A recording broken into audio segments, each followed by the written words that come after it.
kung ano ang nadiskubre sa Farm to Market Road. Ah. Overpriced daw po ng 10.3 billion pesos. Pambihira, ha? Overpriced. Farm to Market Road. Yung Farm to Market Road, kalsadang pipitsugin lang yan. Minsan, one lane lang yun. Nagtatabihan kayo. Nakakita nyo yan sa probinsya. 10 billion ang overpriced. Overpriced pa lang yun. Ha? Wala pa dun yung presyo nung daan, nung kalsada. Oh. Ibig sabihin, yung 10.3 na yon, na billion, ilan yung sa inyo dyan, mga taxpayers, napunta lang yan sa bulsa ng mga magnanakaw. At saan itong mga magnanakaw na ito? Ang 10.3 billion overpriced pa lang yan. So hindi pa yan ang base price. Hindi, lagpas ng 10.3. Mga wala. Ito ang pwede mong ilagay sa maleta, Jen. Yung 10 billion, ipamaleta na yan. Grabe, kailan kaya ako makakakita ng 10.3, no? Uy, naku, malupit. O, ito, pag-usapan. Maleta mo na ito, overpriced eh. Ayun o. At na-discover ito, alam mo kung saan? Saan yan? Yung mga Farm to Market Road na ito na nung tingnan ay hindi rin pala nagagawa pa. Oh. Kulang Oh, so hindi nagagawa. Kung merong ghost projects sa baha, meron din ghost projects sa kalsada. Naku. kulang.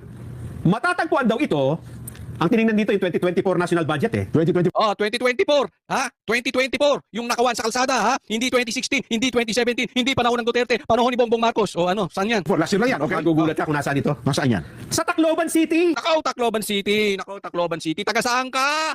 Taga saan ka? Tambi. Tut, tut, tut, tut, tut, tut, tut, tut. Nako, dali. Ha? Oh. Saan pa? Saan pang lugar? Teka. Tacloban City? Tacloban City. No.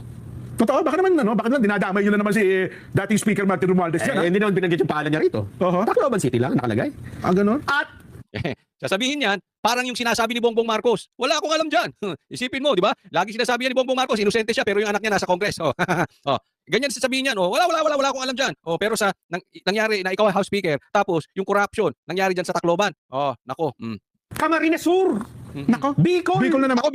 Nako, Bicol. Aldi, taga saan ka? Tandem kayo, ha? Yung top 10 list of extremely overpriced galing sa lugar mo, Tambi? Tama ba ako? Sa lugar mo, Saldi. Oo.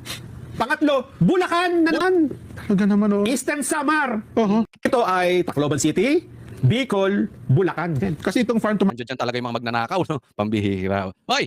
Andiyan kaya Ilocos Norte? Nako. market road, Nelson, maliliit lang naman ang budget dito eh. Mm. Kasi ito yung minsan nga one lane lang ito. Minsan nga yung dalawang kalsada lang eh. Ang tawag doon yung parang pathway lang na magkatabi. Yes. Parang kasya lang yung isang isa lang, one way, tricycle. one way. Pag nagkasalubong kayo, tatabi na yung isa eh. Di ba? Oh. Lang, para madaan. Kaya mura lang yan, mura lang. Ano lang talaga.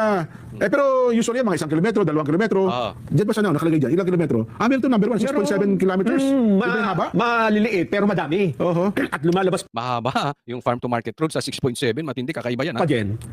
Halimbawa, ang benchmark ay 15,000 pesos. Ha? Oh. Ibig sabihin, yun lang dapat ang presyo, doon lang iikot. Oho.